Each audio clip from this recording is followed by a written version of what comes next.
The upcoming rain is going to be a concern for people planning to go out to Louder Than Life. That event kicks off today. Danny Hayes, the CEO of Danny Wimmer Presents, which is the company behind the show, says right now they're watching how severe of an impact Helene could have on the festival. Right now there is some chance of high winds on Saturday, so if that were to happen we would have to evacuate, but rain or shine, no evacuation. So Hayes says an evacuation would take place only in the case of lightning within an 8-mile radius or if there were high winds. Hayes insists the fairgrounds property, though, is ready to take on the storm, saying that site is built to handle the weather. We've got Jim Stratman there at the Highland Festival grounds now, where that event is set to start in just a matter of hours. And Jim, today really looks like it's going to be the driest of days to get out there. Eric, we are getting all set for the 10th anniversary of Louder Than Life. It is set to be a big party all weekend long, even if it may get a little bit wet, but that's something that you're going to have to prepare for. And so, of course, to talk about those preparations, I've brought in Lexi Ratterman. She is with Kentucky Venues. And Lexi, we talked a little bit earlier last hour about some of the things you can and can't bring in. There is a plan, I want to make sure everybody knows this, for if there is inclement weather, and that's something that we need to emphasize because there is going to be rain this week. Yeah, there will be rain unless by the grace of whatever God you believe in, it clears out, which would be great. Fingers crossed. But if not, yeah, Danny Wimmer Presents, the people who put on the festivals. They are super great with keeping an eye on that radar, keeping an eye on what's happening, and they do have a plan in place for evacuation, and it will involve getting everyone inside of the Kentucky Exposition Center, and there of course will be staff on site directing those massive crowds of people where to go. And then of course if you've parked on site, you can also obviously go to your vehicle as well, depending on what that weather actually is. Yeah, and when we're talking about parking, I mean, that falls under the purview of Kentucky Venues, because there's going to be a lot of on-site parking, but lots of people traveling in and around. We're expecting thousands and thousands of people, so maybe you're getting a ride share or you're just having people drop you off. There are specific spots for that. Yes, so ride share, any Ubers, Lyfts, taxis, things like that, they will actually drop you off at gate 1, and I challenge you to find any festival of this kind that will get you that close to the the entry gates, because that's impressive. And we do ask, though, just whether you're ride share or wanting to get into the facility to park, be patient, because like you said, there's thousands of people trying to get in here at any given time. Just last weekend on Saturday, busiest day of Bourbon and Beyond, we had over 6,000 cars, or close to 6,000 cars just parked in the facility. That doesn't count the thousands of Uber and ride shares. We're also trying to get in and out, so be patient with us. We're doing the best we can here to get everyone in and out quickly. And part of being able to be that patient is making sure that you are as prepared as you can possibly be. So that is something we want to emphasize.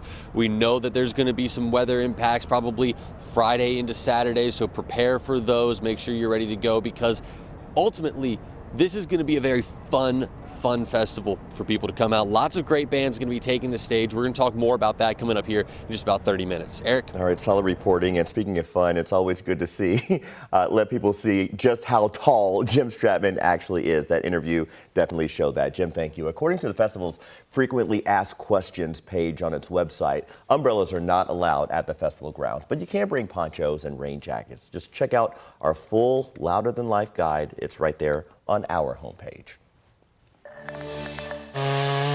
Right now we have a tornado. It's an EF0, 80 miles per hour. Could have been much worse. The radar was screaming. So after the busy weather spring and summer we have, you probably know that as John Gordon with the National Weather Service, confirming a tornado did touch down in Clarksville the other day, Tuesday to be precise, in the Silver Lakes Point Mobile Home Park off of Interstate 65 and 265 in Indiana.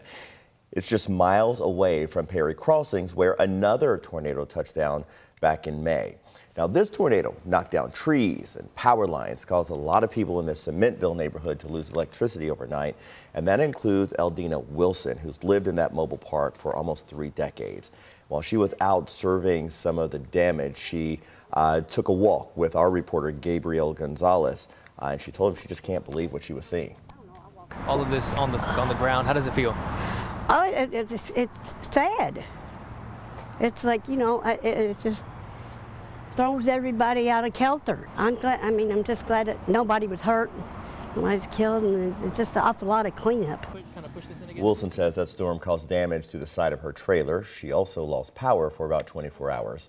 According to Duke Energy, power has been restored to all customers in Sementville affected by the storm. 2 people are now in custody after leading police on a chase through Indiana and Kentucky. Jeffersonville police say they got a call that a woman who was wanted for kidnapping was in the city just before 11:30 yesterday. Police attempted to stop the car and saw 3 people inside. That car fled through Jeffersonville and into Louisville on I-64. One of the passengers even jumped out of the car around 28th and Dumanil Streets. According to the LMPD, Clark County law enforcement notified Louisville police of the chase. While here in Louisville, Metro Police say that car hit a pedestrian around 10th and Broadway. That person is expected to survive. The chase ended back in Indiana, where 2 people were arrested, and that includes the driver, Chad Allen DeVore, and the woman wanted for kidnapping. Her name is Brooke Lescalet. We're working to find out their exact charges. A Letcher County sheriff accused of fatally shooting a judge in his chambers has pleaded not guilty. Sheriff Sean Steins appeared in court yesterday in front of a special judge in Carter County. That shooting happened last week at the Letcher County Courthouse.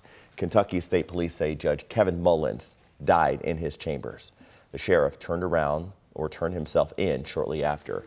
Steins showed up in court virtually with a public defender. Now, his salary is a matter of public record. He makes about $115,000 a year as sheriff. The judge in this case noted that salary would usually disqualify him from receiving public assistance in the case. It's going to take a considerable amount of money to retain an attorney to represent you on this capital offense. However, I don't believe you do at this time qualify as for public assistance due to the fact that you aren't indigent. All right.